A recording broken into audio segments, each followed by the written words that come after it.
दोस्तों, जीवन में सफलता के लिए बहुत मेहनत करनी पड़ती है। इसके लिए सबसे ज्यादा आत्मविश्वास की जरूरत होती है। इस आत्मविश्वास को बनाने में माँ बाप और गुरुजनों का बहुत योगदान होता है। छोटी छोटी कोशिशों से हमारा आत्मविश्वास बढ़ने के साथ साथ हमारे काबिलियत में भी निखार आता है। अतः लक्ष्य को पाने के लिए हमें छोटे छोटे कदम बढ़ाने चाहिए। आज आपको इसी से जुड़ी कहानी बाज का शिकार का विस्तार से वर्णन करेंगे। तो चलिए कहानी शुरू करते हैं। बाज का एक बच्चा अभी अभी उड़ना शुरू ही किया था। वह अपनी इस सफलता को सभी को दिखा रहा था। इस सफलता की खुशी में वह नीचे टहल रहे सूअर का शिकार करना चाहता था। माँ से कहा कि मैं इसका शिकार कर लूंगा, परंतु माँ ने कहा कि अभी तुम छोटे हो, सूअर का शिकार अभी रहने दो, बल्कि छोटे खरगोश से अपने शिकार की शुरुआत करो। छोटा बाज बहुत ही आज्ञाकारी था। उसने अपनी माँ की बात तुरंत मान ली। बाज ने बड़े कुशलता पूर्वक खरगोश का शिकार किया, जिसे देखकर बाज की माँ बहुत खुश हो गई। खरगोश के शिकार से बाज का आत्मविश्वास बढ़ गया था। एक दिन बाज ने फिर माँ से सूअर के शिकार के लिए पूछा, परंतु इस बार भी माँ ने उसे सूअर के शिकार के लिए मना कर दिया। माँ ने कहा, पहले बिल्ली का शिकार करना सीखो। बाज ने कुछ ही दिन में बिल्ली का शिकार करना सीख लिया।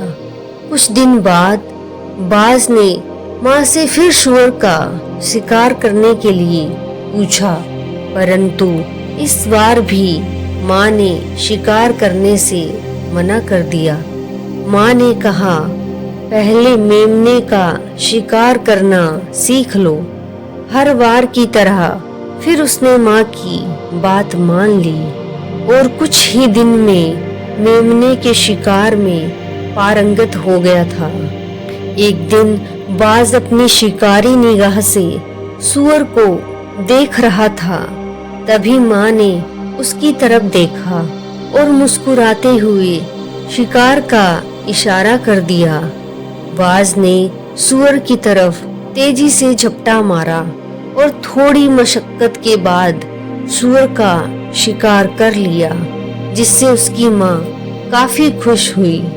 सोचिए, अगर माँ पहली बार ही उसे सूअर के शिकार के लिए कह देती तो क्या होता। नन्हा बच्चा अगर असफल होता तो उसका आत्मविश्वास टूट जाता और दोबारा शिकार नहीं करता। चलिए एक और कहानी के माध्यम से समझते हैं। पुराने समय में एक राजा के पड़ोसी राज्य उसका राजपाट हड़पना चाहते थे। इसके लिए शत्रु राज्यों ने राजा के दूसरे शत्रुओं को अपने साथ मिला लिया और आक्रमण करने के लिए सेनाएं बुला ली। सभी शत्रु एक साथ आ गए थे। इस कारण इनकी सेना बहुत बड़ी हो गई थी। जब ये बात राजा को मालूम हुई तो वह घबरा गया। राजा तुरंत ही अपने सेनापति के पास पहुंचा। सेनापति भी डरा हुआ था। सेनापति ने जब शत्रुओं की सेना के बारे में सुना तो उसने राजा से कहा कि अब हमारी हार तय है। शत्रुओं की संख्या काफी अधिक है। हमारी सेना इनका सामना नहीं कर पाएगी। हमें पहले ही हार मान लेनी चाहिए। ऐसा करने से सभी के प्राण बच जाएंगे। ये बात सुनकर राजा की चिंता और बढ़ गई। वह तुरंत ही अपने गुरु के पास पहुंचा। गुरु बहुत विद्वान संत थे। राजा ने गुरु को पूरी बात बताई। संत बोले कि राजन, सबसे पहले तो उस सेनापति को कारागार में डाल देना चाहिए। सेनापति का काम होता है सेना का उत्साह बढ़ाए, लेकिन ये तो सेना का मनोबल ही कमजोर कर रहा है। राजा ने पूछा कि अगर हम सेनापति को जेल में डाल देंगे तो सेनापति किसे बनाएंगे? गुरु ने कहा कि तुम्हारी सेना का प्रतिनिधित्व मैं करूंगा, यानी अब से मैं सेनापति हूँ। ये सुनकर राजा को समझ नहीं आया कि क्या करे और क्या ना करे, लेकिन गुरु की बात मानने के अलावा कोई और उपाय नहीं था। राजा ने संत की बात मानकर सेनापति को पद से हटा दिया।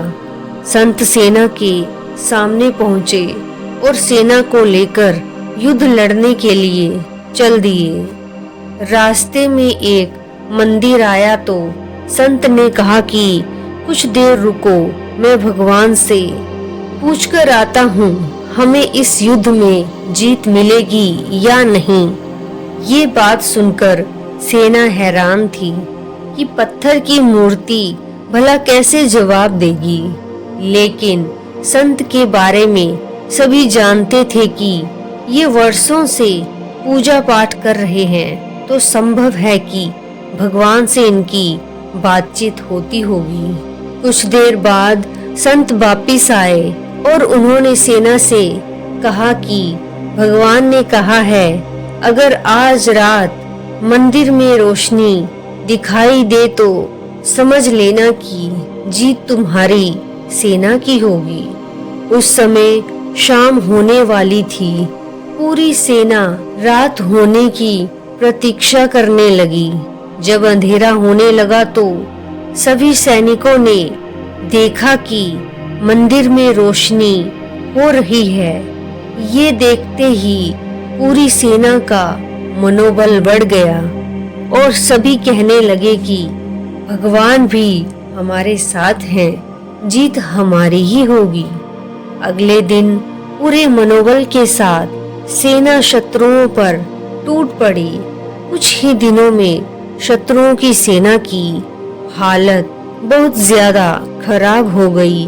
कुछ सैनिक मैदान छोड़कर भाग गए और कुछ ने आत्मसमर्पण कर दिया। इस तरह राजा की सेना युद्ध जीत गई। युद्ध जीतने के बाद सेना अपने राज्य लौट रही थी तो रास्ते में वही मंदिर वापिस आया। संत ने सैनिकों को बताया कि उस दिन मैंने यहाँ एक दीपक जलाया। दिन होने की वजह से दीपक की रोशनी दिखाई नहीं दी, लेकिन अंधेरा होने पर दीपक की रोशनी दिखने लगी तो आप सभी का मनोबल बढ़ गया और इसी मनोबल से हमें जीत मिली है। इससे हमें ये सीख मिलती है कि मन में उत्साह रहेगा तो कोई काम मुश्किल नहीं है। बड़े बड़े काम भी मनोबल के साथ करने पर सफल हो सकते हैं। इसीलिए हमेशा सकारात्मक रहें और नकारात्मक विचारों से बचें। तो दोस्तों, बढ़ते हैं एक और कहानी की तरफ। एक नगर में एक युवक रहता था। वह वर्षों से जमकर मेहनत करता आ रहा था। कई वर्ष बीत गए, लेकिन युवक को सफलता नहीं मिली। इसी वजह से काफी निराश रहने लगा था। असफलता की वजह से नकारात्मक विचारों ने उसे अपनी गिरफ्त में ले लिया था। वह अपने जीवन से इस कदर निराश हो गया कि आत्महत्या करने का विचार बना लिया। वह आत्महत्या करने के लिए जंगल जा रहा था। जंगल में अचानक से उसकी मुलाकात एक संत से हुई। संत ने युवक से पूछा कि तुम इस घनघोर जंगल में क्या कर रहे हो? युवक ने जवाब दिया कि मैं अपने जीवन में संघर्ष कर करके थक चुका हूँ, मैं आत्महत्या करने जा रहा हूँ। संत ने पूछा, तुम कितने दिनों से संघर्ष कर रहे हो? युवक ने जवाब दिया कि मुझे सालों के संघर्ष के बावजूद भी नौकरी नहीं मिली। संत ने युवक से कहा कि तुम्हें नौकरी भी मिल जाएगी और तुम सफल भी हो जाओगे। इसके लिए तुम्हें निराश होने की जरूरत नहीं, बल्कि और मेहनत करने की जरूरत है। युवक ने कहा कि मैं किसी योग्य नहीं हूँ, मुझसे अब जिंदगी में कुछ भी नहीं हो सकता है। संत ने युवक की निराशा को देखकर उसे एक कहानी सुनाई। कहानी कुछ इस तरह है। एक बार एक बच्चे ने 2 पौधों को लगाया, एक बांस और एक नागफनी का पौधा लगाया।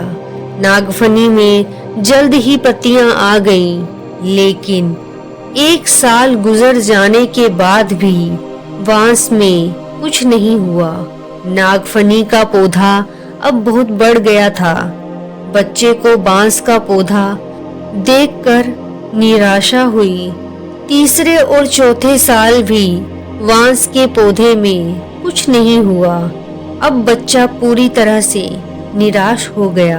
लेकिन कुछ दिन बाद बांस के पौधे में अंकुर फूटे और देखते ही देखते बांस का पौधा बहुत बड़ा हो गया।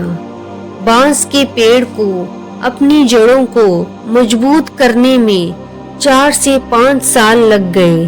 तब जाकर बांस का पौधा बड़ा होना शुरू किया।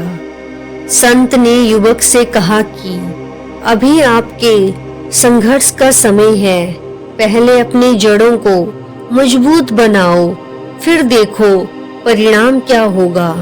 जैसे ही आपकी जड़ें मजबूत हो जाएंगी, आप बड़े से बड़े तूफान से टकरा जाएंगे। ये बात युवक को समझ आ गई। वह पुनः संघर्ष के मार्ग पर आगे बढ़ गया। इसीलिए दोस्तों, मुसीबत से घबराने की जरूरत नहीं है। मुश्किल से मुश्किल हालात का सामना डट के करना चाहिए। दोस्तों, बढ़ते हैं एक अंतिम कहानी की ओर। पुराने समय में एक संत हमेशा यात्रा करते रहते थे। कहीं कहीं वे कुछ दिन ठहर भी जाते थे। ऐसे ही एक बार वे यात्रा कर रहे थे। यात्रा करते समय वे एक जंगल में पहुंच गए। काफी देर जंगल में भटकने के बाद भी उससे बाहर नहीं निकल सके। वे रास्ता भटक गए थे। बहुत देर तक चलने की वजह से वे काफी थक गए थे। खाने पीने की चीजें भी खत्म हो गई थी। संत अपने साथ एक कमंडल और एक रस्सी हमेशा रखते थे। काफी भटकने के बाद उन्हें एक कुआं दिखाई दिया। उस कुएं में इतना पानी था कि एक हिरण बहुत आसानी से पानी पी रहा था।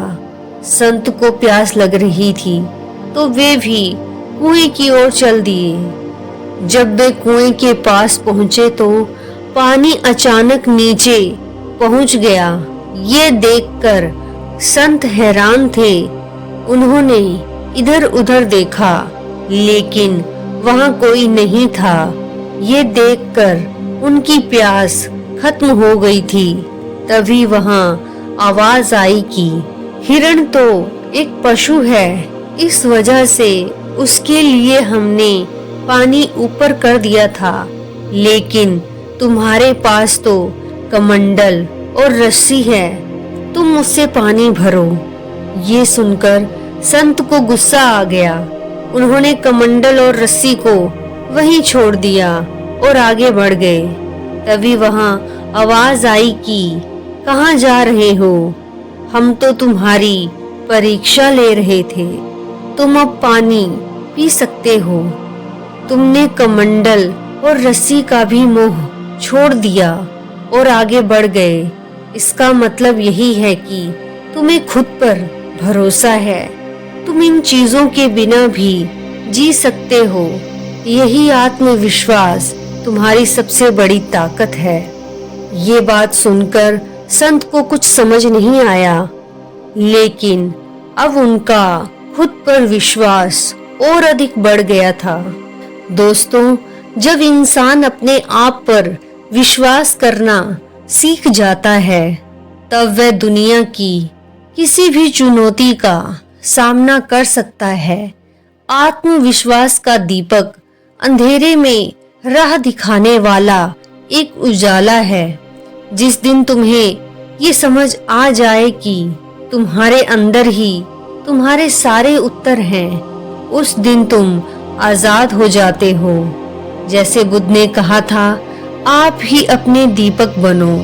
जब तुम अपने मन के विचारों पर विश्वास करोगे और अपने आप को अपना अध्यापक बना लोगे, तभी तुम सच्ची शांति और सुख पाने का मार्ग तय करोगे।